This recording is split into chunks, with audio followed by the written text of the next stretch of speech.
thank you for being here.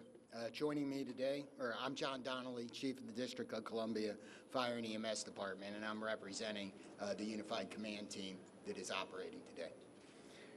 I'm joined today by Deputy Mayor Lindsay Appiah, Metropolitan Police Department Assistant Chief Jeff Carroll, Clint Osborne, the Homeland Security and Emergency Management Agency Director for the District of Columbia, the Military District Washington, the Metropolitan Washington Airports Authority, and both the fire and police chiefs, the United States Coast Guard, the Maryland State Police, the Virginia Department of Emergency Management, and the Virginia State Police. And I'd like to thank all of them for being here as well. We are here at Reagan National Airport with our Unified Command team, and we will provide an update on where recovery efforts stand.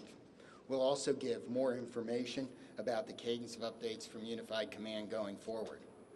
I'm joined today by Terry Lyric from the Metropolitan Washington Airports Authority and the other members of the Unified Command team. As we continue to learn more about the victims, we are sharing our prayers and condolences with the families of the loved ones and those who are lost in this tragedy. And I want to thank again our response teams for their heroic efforts over the past 30 or so hours, including the team on this site, as well as the teams that are supporting the families. This is heartbreaking work. The National Transportation Safety Board is leading the investigation into what happened, and they will be providing updates later this afternoon. We will not be talking about the investigation in this conference. So Terry Lyric from the Metropolitan Washington Airports Authority will now provide an update on airport operations, and then I will update you on the activities since our last briefing and the activities over the next operational period. Thank you, Chief. Again, my name is Terry Lyric. I'm the Vice President Airport Manager of Reagan National Airport. Just kind of wanted to give an update on where we stand. As we know, the airport is open and operating. We are in a reduced capacity and a reduced arrival rate due to the proximity of the recovery site. We do have 2 of our 3 runways that are closed. So as always, we do want to encourage passengers to reach out to their airlines for any potential flight delays. Typically, a full schedule here at National Airport would encompass about 800 flights a day using those 3 runways. We've had several, obviously, cancellations yesterday. Airlines are resuming as much as possible normal operations. I think we have about 100 flights or so canceled today. I do want to just recognize a lot of the airport teams who work behind the scenes, and we are here to support and coordinate with the ongoing recovery efforts, as well as working with NTSB in their investigation. With that, I'll just turn over my remarks to the next speaker. Thank you.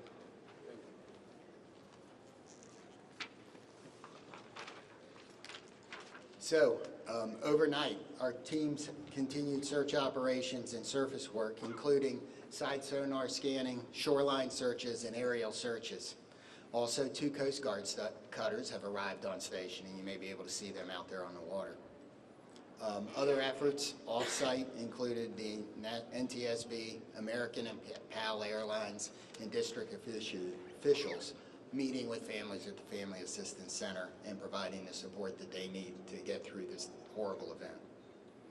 We have recovered 41 sets of remains, and 28 of those victims have been positively identified.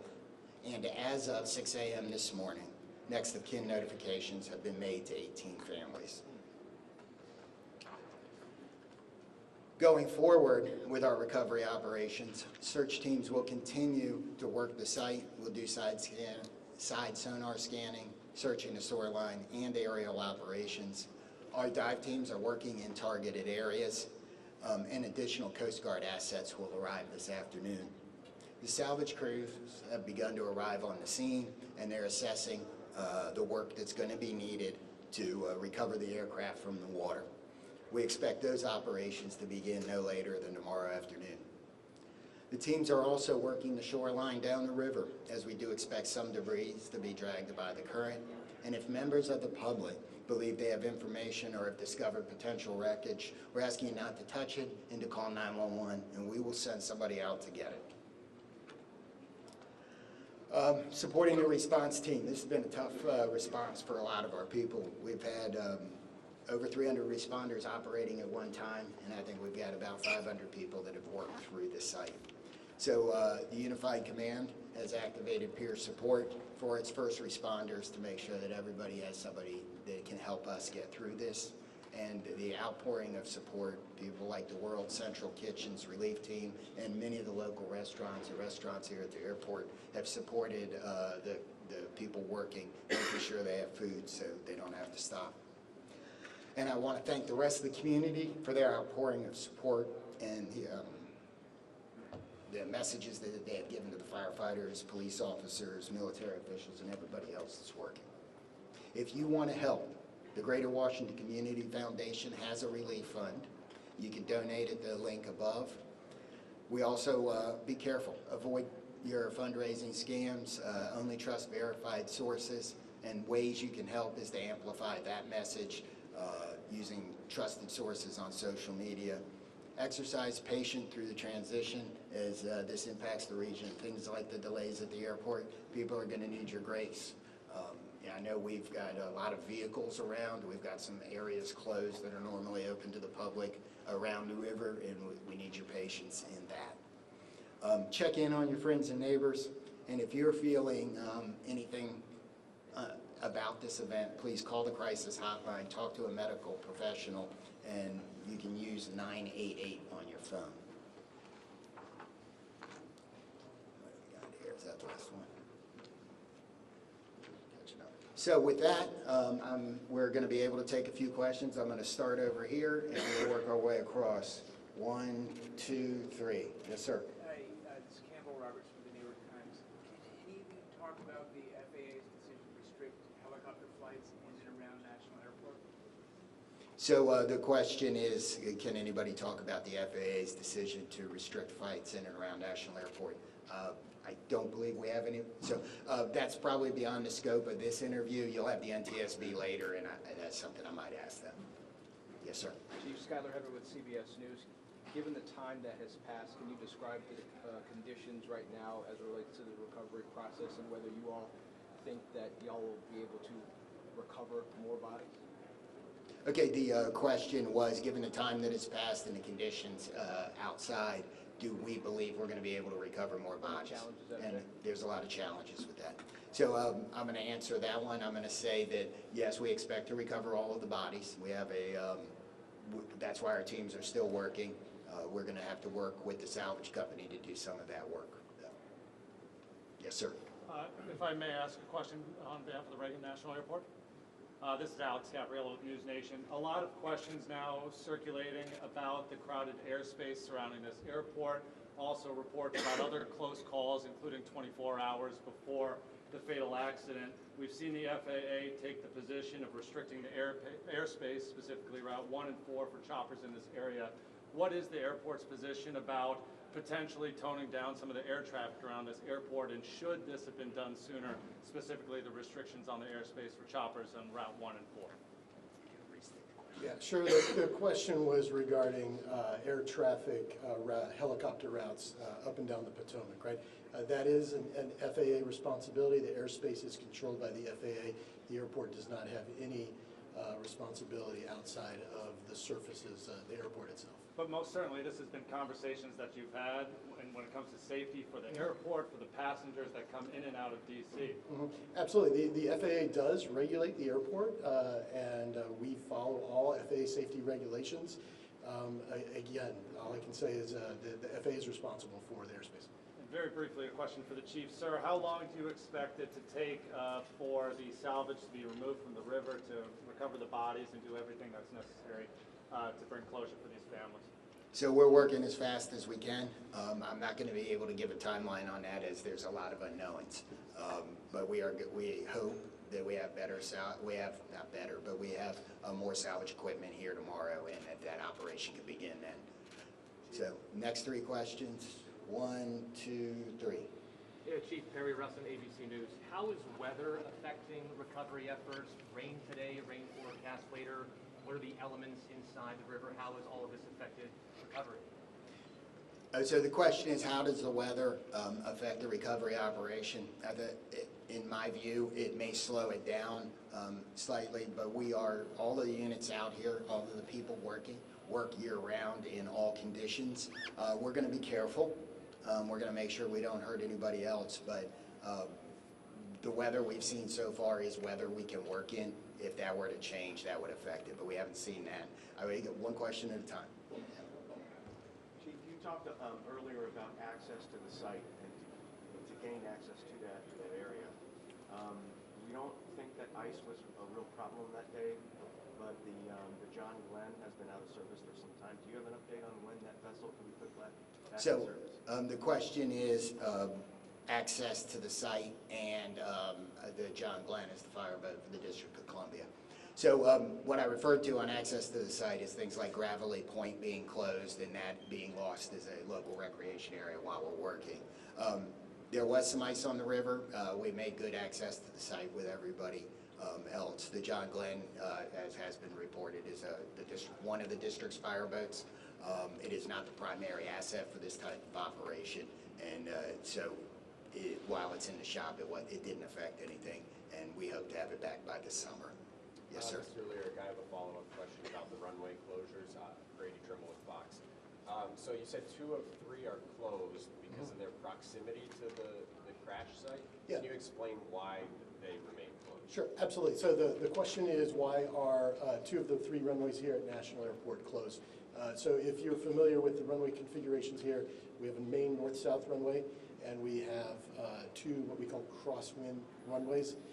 The 2 crosswind runways, if aircraft were to take off or land over the aircraft recovery site that is out there right now, those would be impactful to the operation. So we've elected to keep those runways closed. And to follow up, how long do you expect that to remain the case? And are you saying that if there are still recovery teams in the Potomac, then there's no chance that these 2 runways are going to open, and how does that impact Yeah, sure. So the question is asking how long we anticipate those runways to be closed. That's a dynamic situation. We worked with the FAA. I think what we've communicated is we anticipate, our expectation is a week. However, we'll reassess on Monday, and as the recovery efforts go, it's a fluid situation, obviously. Yeah. Okay, Paul here and there. Chief, by talking salvage, can you confirm that you're not going to be able to recover the remaining bodies until you're able to get the fuselage off the floor of the river and onto a barge? And then my follow-up to that is, are you making an effort today to get into the helicopter to recover those 2 bodies? So the question is, do we believe we have to lift the aircraft out of the water in order to finish and find the rest of the remains? And the second part of the question was, are we focused on the helicopter today? And the answer to the first question is yes. I believe for us to recover the rest of the remains that we are going to need to get the fuselage out of the water. The second part of the question is yes, a lot of our operations, not all of them, but a lot of our operations today are focused on the helicopter. Yes, ma'am. Yeah, this question's for Mr. Lyric. I'm about Fox 5 DC. Can you confirm sufficient staffing moving forward in the tower? I don't know if that's in your scope or if that's something. It's not. So the question was regarding staffing in the air traffic control tower. That's outside my scope of responsibility. Chief Donnelly, can you talk a little bit about the toll this has taken on your teams, and specifically how many people still remain? I know on day 1 there were upwards of 300 mutual aid. Who's still out there? So, this is an incident where even if it doesn't affect you right now, it's probably going to affect you later. It'll be something that you think about. So in emergency services across the board, we have support teams. The National Capital Region, all of the departments do, so they've been activated. The International Association of Firefighters regional peer support team has been activated to help support.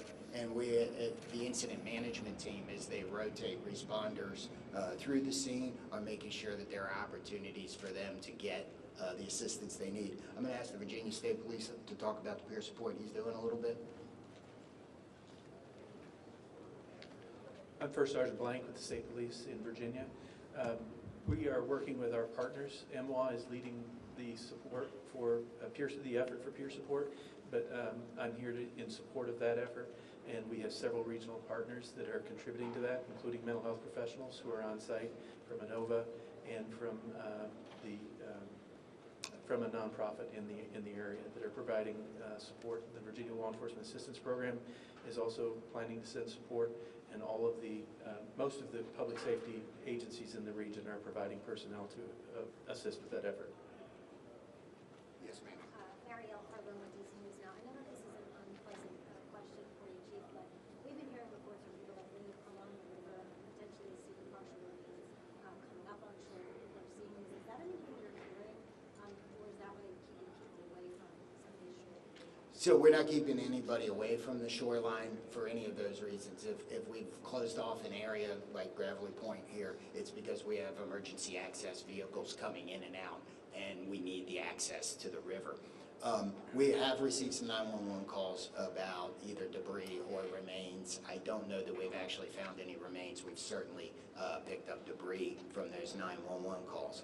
So we're going to do 3 more and go 1, 2, and 3 in the back. Yes, sir. Thanks, Chief. Jonathan Kersley from Channel 9 Australia. This is a question for Terry. Terry, as Vice President and Manager of this airport, what concerns have you had specifically about the congested airspace, and have you ever raised those directly with the FAA?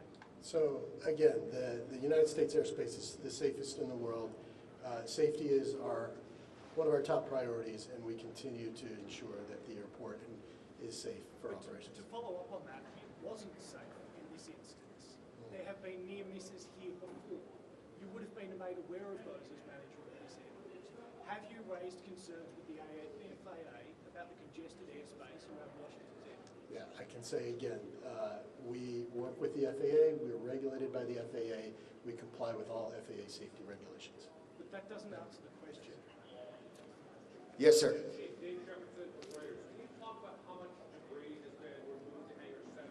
At some point, that operation be transitioned to a private company, the NTSB will hire, or will you guys actually put all the debris in the hangar? So that's an investigation question appropriate for NTSB this afternoon. We'll take 2 more. Yes, sir. Tom Reswick, Chelsea. I had a question for Terry as well. As far as the airport took a position against adding extra long-distance flights out of here, and one of the concerns was there's just too much already going on.